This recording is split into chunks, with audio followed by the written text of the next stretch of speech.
Bonsoir à toutes et à tous. À la une de cette édition, Rachid Badamassi s'imprègne des conditions de travail des sapeurs-pompiers dans le septentrion.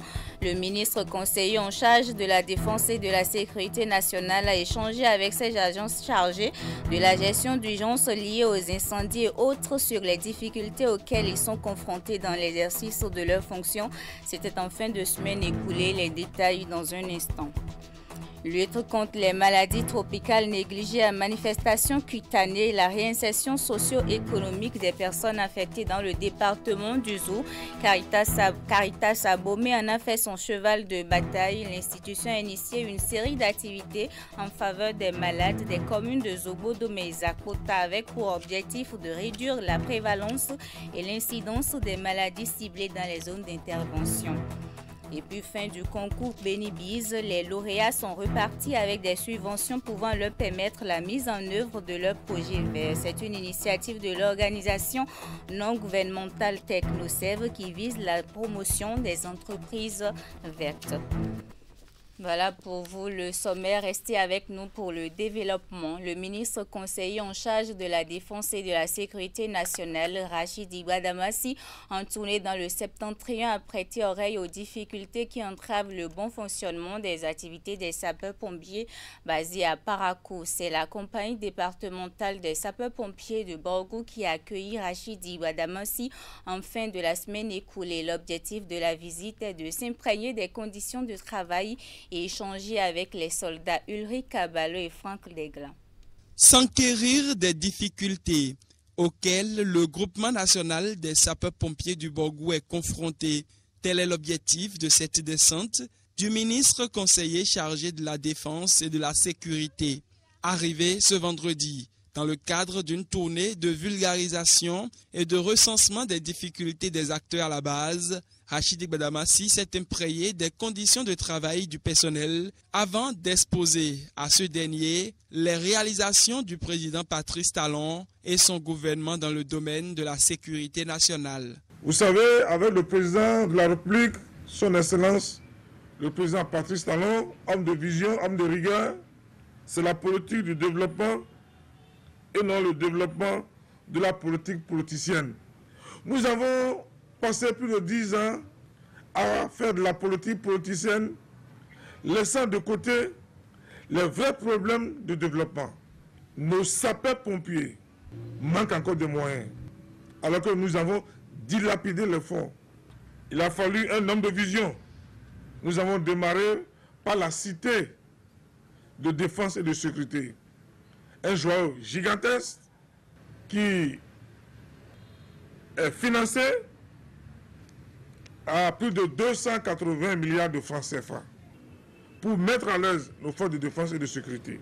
Marc Fayomi, le capitaine de la compagnie, salue cette descente du ministre conseiller. Entre autres difficultés qui freinent le bon déroulement des activités du groupement, ce dernier évoque notamment le manque de locaux adéquats pour l'hébergement des soldats. En ce qui concerne nos difficultés, elles se résument essentiellement à nos locaux. Le personnel manque de local d'hébergement et de bureaux pour les cadres. Et dans les bureaux ou les dortoirs existants, nous manquons cruellement de matière de couchage. Notre seconde ambulance, qui depuis un moment, malgré tous nos efforts, est restée sans avoir une solution en matière de la panne qu'elle présente. Ces préoccupations ne sont pas tombées dans des oreilles du sourd. Les différentes doléances formulées sont notées et seront reversées à qui de droit, promet le ministre conseiller chargé de la défense et de la sécurité Rachid Badamassi. L'ancien parlementaire a surtout pris l'engagement de réhabiliter l'un des véhicules d'intervention du groupement afin de les rendre plus dynamiques et disponibles dans l'accomplissement de leur mission. En attendant de faire un compte rendu au président de la République, parce que après chaque mission, nous faisons souvent de compte rendu. D'une manière urgente, nous allons plaider le cas de Parakou. Deuxièmement, je vais vous envoyer un mécanicien pour évaluer par rapport au moteur. Et je pense, je verrai ce que je peux faire par rapport à ça. mais je le fais en tant que fils de Parakou. Cette descente, très appréciée dans le rang des sapeurs-pompiers, pose les bases d'un dialogue constructif visant l'amélioration optimale des conditions de vie et de travail des soldats du feu. La tournée du ministre conseiller Rachid Gbadamassi se poursuit dans d'autres localités du Septentrion. Le ministre Rachid Gbadamassi était également dans le département de l'Atakora ce lundi 28 avril 2025 où il a échangé avec les différents acteurs sur les questions sécuritaires et les enjeux de développement. Abdou Sabi Idrissou. C'est une mission de suivi, de contrôle, de vérification et d'information qui justifie cette descente du ministre conseiller à la défense et à la sécurité sur le terrain.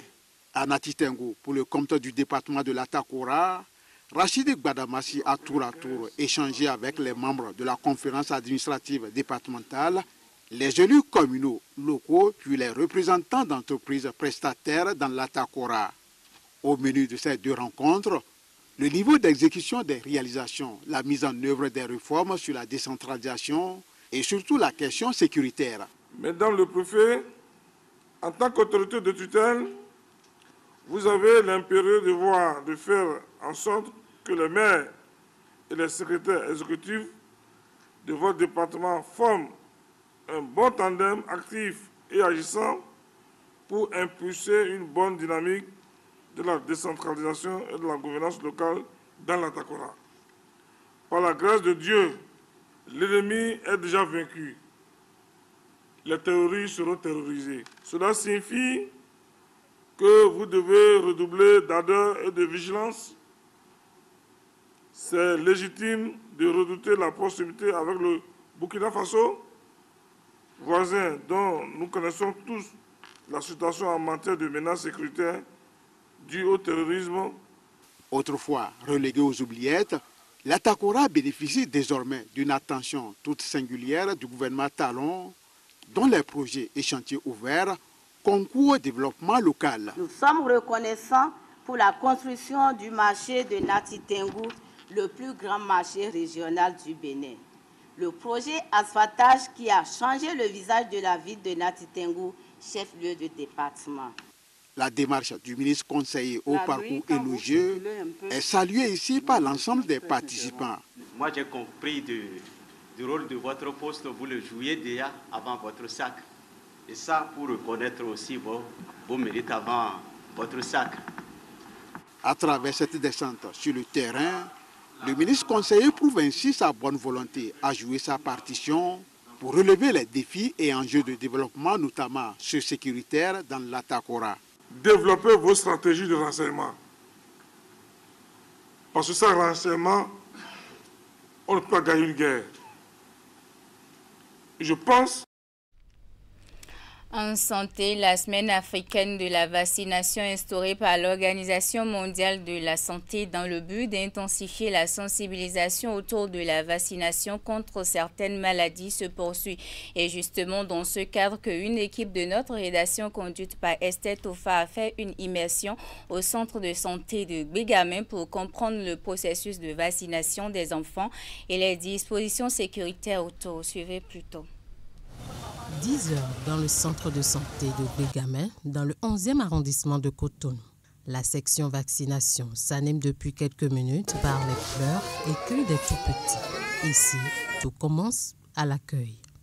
Après l'accueil, il faut voir le carnet, ce que l'enfant a à faire, et ensuite lui parler des vaccins que son enfant a à faire.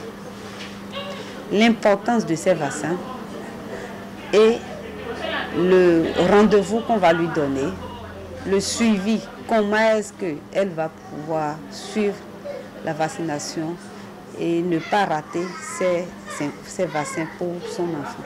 Après l'injection, les mères sont informées sur d'éventuels effets secondaires et sont instruites sur la manière de pallier à ces effets. Quand on finit de vacciner, on leur demande d'abord de suivre. Si l'enfant chauffe, de lui donner d'antipyrétiques ou même systématiquement donner après avoir quitté ici, suivre s'il y a encore de la fièvre Il faut continuer de donner pendant 3 jours. Si éventuellement la fièvre persiste, c'est ramener l'enfant vers nous pour la prise en charge, qui est bien sûr gratuite. La conservation des vaccins est un élément important de la chaîne pour s'assurer que les enfants reçoivent des produits de qualité ou pas détériorés. Le médecin responsable du centre revient sur son importance. La chaîne de froid est un élément important dans le système de vaccination. Donc les vaccins sont conservés par des réfrigérateurs qui sont équipés de thermomètres et également d'indicateurs de gel. Quotidiennement, les agents vaccinateurs prennent la température 2 fois par jour et ces valeurs-là sont mentionnées dans un registre de température qui permet le monitorage continu de la température dans les réfrigérateurs. Quelques mamans rencontrées sur les lieux partagent à nos micros l'intérêt pour elles de vacciner leurs enfants. Ça peut prévenir l'enfant contre certaines maladies infectieuses. Il y a aussi le rotavirus. Et beaucoup de maladies, ça prévient contre les maladies. Le vaccin protège les enfants contre certaines maladies. C'est pour ça que je vaccine les miens. Les séances de vaccination de routine se tiennent dans ce centre de santé tous les jours de la semaine. Près de 300 enfants y reçoivent chaque mois cette dose de protection pour leur assurer une meilleure croissance.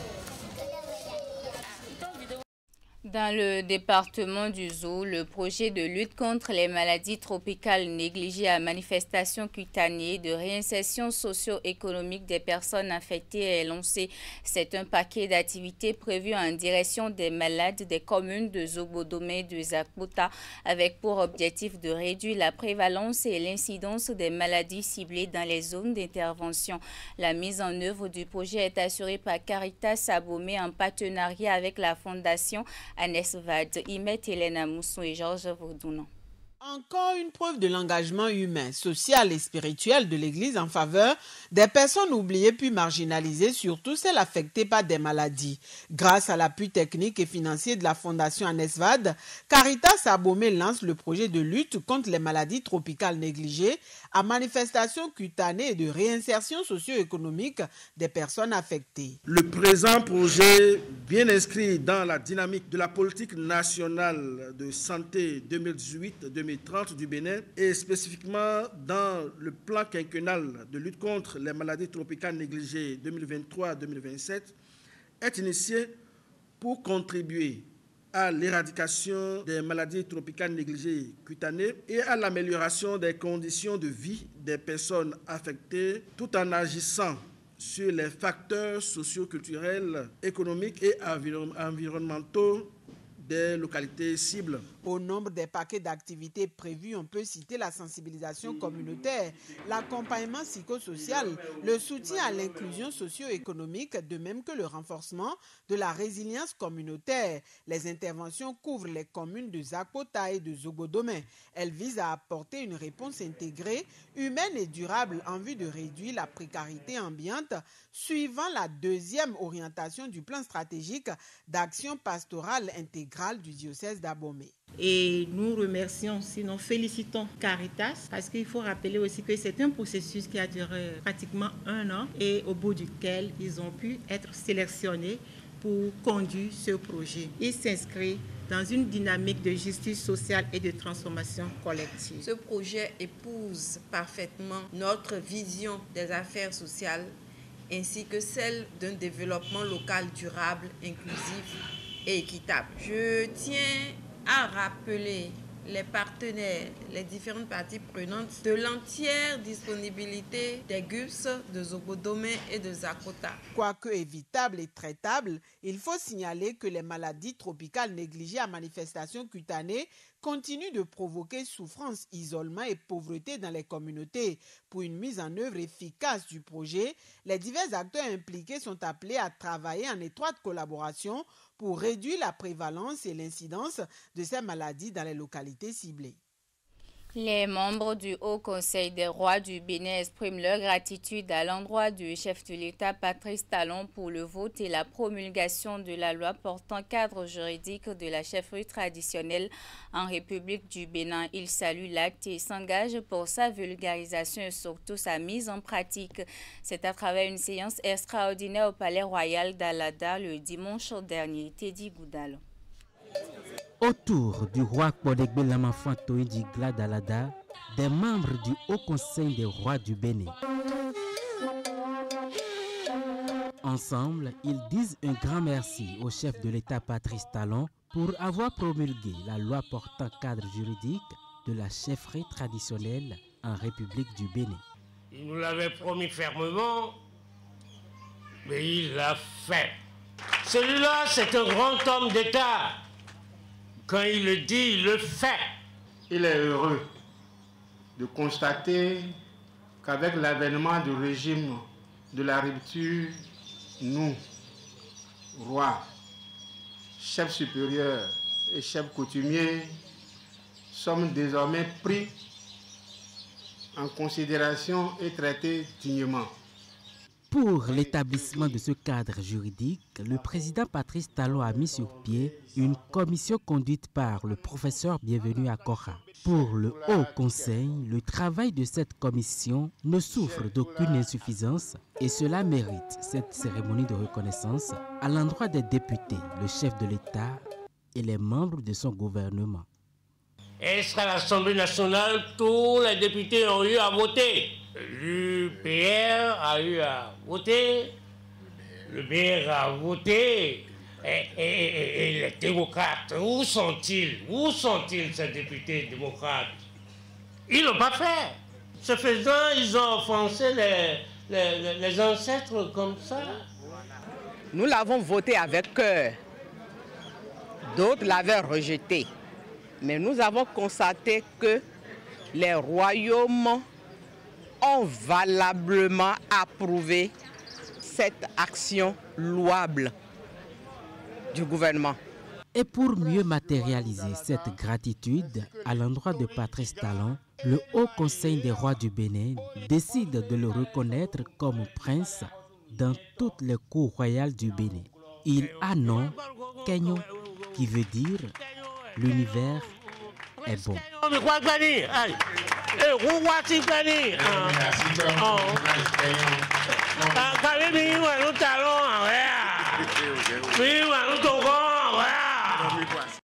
On revient à Cotonou pour s'intéresser à la phase finale de la compétition des plans de croissance qui s'est déroulée sous les regards d'un jury composé de différents profils. Parmi les 10 finalistes qui ont présenté leurs différents projets, 5 ont été retenus et primés. Les lauréats repartent avec des subventions pouvant leur permettre la mise en œuvre de leur projet vert. C'est une initiative de l'ONG TechnoServe avec son projet Benibiz qui envisage la promotion des entreprises vertes. Teddy Goudal. À tour de rôle, ils sont une dizaine d'entrepreneurs verts à présenter leurs projets innovants devant ce jury composé d'experts. À l'issue de la confrontation, Théophile Yandikoua remporte le premier prix de 2 millions de francs CFA. Ces jeunes hommes et femmes sont les finalistes de la compétition de plan de croissance instaurée par le projet Benibiz de l'ONG TechnoServe Bénin. En participant à cet événement, tout le monde sort gagnant. Sort gagnant dans le sens que cet événement fait la lumière sur le potentiel des produits et services verts de ces entreprises que nous accompagnons. Cette subvention que nous gagnons va nous permettre non seulement d'installer beaucoup plus d'urinoirs et renforcer ainsi notre mission d'impact environnemental positif, nous allons pouvoir acquérir de nouveaux équipements pour pouvoir un peu mécaniser notre manière de faire, notre fabrication d'engrais. Et aussi, cette subvention va nous permettre de recruter beaucoup plus d'employés pour notre entreprise et ça va nous permettre aussi de pouvoir générer d'autres sources de revenus à nos fournisseurs de matières premières. 4 autres lauréats se sont également illustrés pour avoir défendu leur projet. Les candidats sont évalués sur la qualité de leur présentation, l'originalité de leur sujet, son impact sur l'environnement et sa contribution aux objectifs de développement durable. Le premier repart avec un prix de 2 millions le second 1 600 000, le troisième 1 300 000, le quatrième 1 million et le cinquième candidat 800 000. Il y a un travail de redimensionnement qui sera fait et les contributions, que ce soit pour améliorer la faisabilité technique, pour avoir plus d'impact sur le plan économique et social, des membres du jury seront intégrés pour faire un suivi maintenant avec les subventions qui seront octroyées et évidemment d'autres sources de financement, les crédits qui seront obtenus pour faciliter la mise en œuvre des différents projets de croissance. Ces finalistes proviennent de 3 départements, le littoral, l'Atlantique et le Borgou. Cette édition, la deuxième, aura donc permis de révéler le potentiel et le dynamisme de ces jeunes entrepreneurs engagés pour une économie verte et durable. Les ressortissants des villages qui bordent le lac Kayemé se sont retrouvés la semaine écoulée pour célébrer la fraternité. Il s'agit de leur retrouvaille annuelle au sein de l'association dénommée Novisan. L'événement était à sa 61e édition. Cette année, c'est l'arrondissement des Deux-Domaines qui a accueilli les festivités. Bien d'autres communautés et d'autres autorités politico-administratives ont été de la partie. Voici le compte rendu de Nassi Salossé. Ils sont liés par un destin commun symbolisé par le lac Kayemé, un patrimoine ancestral autour duquel ils ont noué une chaîne de solidarité avec des retrouvailles baptisées Novisan. Un projet de fraternité, de retrouvailles. Des retrouvailles vieilles aujourd'hui de 61 ans. Et ce 61e anniversaire est célébré ici à Deux-Domaines, une terre chargée d'histoire. C'est depuis des siècles que la légende raconte que la reine-mère Nankosui, la grande sœur des fondateurs des royaumes d'Alada, d'Abomey et de Porto-Novo, fut à l'origine de l'un des plus anciens royaumes du Bénin. Il s'agit du royaume de Deux-Domaines qui porte le nom de cette femme. Du coup, ils disent venir à la découverte d'un trésor national caché ici. Et plus loin, la révélation de cette histoire leur a inspiré la production d'un essai pour enrichir leur culture, contribuant ainsi à la documentation sur l'histoire nationale. Notre engagement à construire une communauté plurielle, mieux informée sur elle-même avec des acteurs plus motivés pour le lac Kayemé et ses environs. Le lac Kayemé autour duquel ils solidifient leur chaîne de solidarité et de fraternité au fil des années. Et la chaleur qui caractérise leur accueil accroît la mobilisation autour d'eux. Une bonne demi-dizaine de présidents d'institutions de la République, des membres du gouvernement, des députés à l'Assemblée nationale, des diplomates et bien d'autres personnalités politico-administratives ont encore honoré ce rendez-vous annuel des Frères du Lac, tout comme des membres des communautés sœurs. Chers frères et sœurs, sachez que Wemekwe est honoré de faire partie de cette dynamique fraternelle avec foi, unité et dévouement.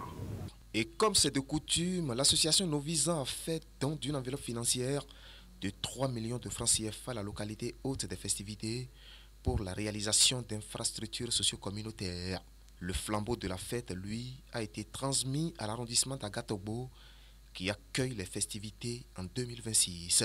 Novisan, c'est 17 arrondissements issus de 5 communes répartis sur 2 départements, l'Atlantique et le Mono, autour du lac Kayemé et de ses chenaux. La fête a été agrémentée par un autre fils du lac, l'artiste Anis Pépé. C'est la fin de cette édition. Suivez juste après moi votre émission Info continue. Warabalik Bara et ses invités, Fideyon Agboaï, les analystes politiques et Kazbik Pedjo, lui, il est le DP du quotidien La Nouvelle Économie. Ces derniers mèneront le débat autour du sujet l'argent politique entre influence au pouvoir et limite des réformes. Merci de rester avec nous.